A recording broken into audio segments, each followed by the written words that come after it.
Hi folks, Joblock Comics here, and I'm out of focus. Let me try and get that sorted.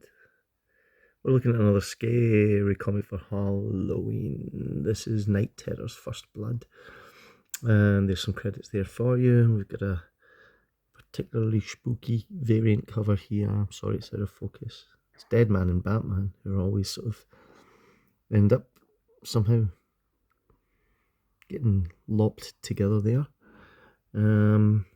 This is issue 1 of this, like I said, it's variant cover. This was a sort of crossover series. Another DC kind of, what do they call them now? Event? Isn't it an event?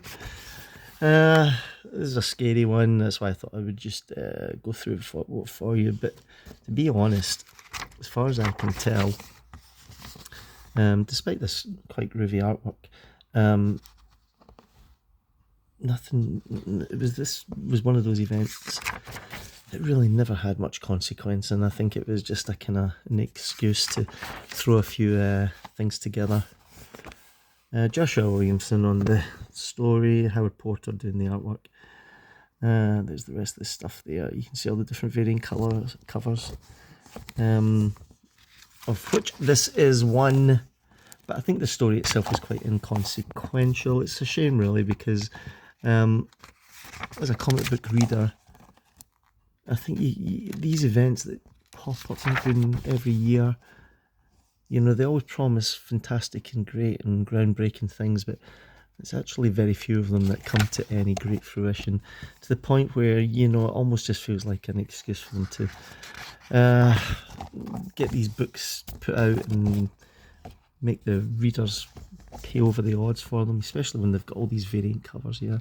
This has got a card stock cover, which is why I'm having so much trouble with it, gang. Yeah. Story wise, I have got no idea what's going on. It's all to do with nightmares and, you know,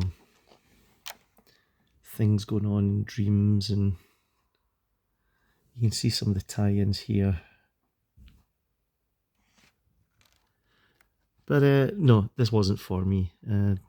It just smacks of Dark Knight's Metal and all those other various sort of things that came out.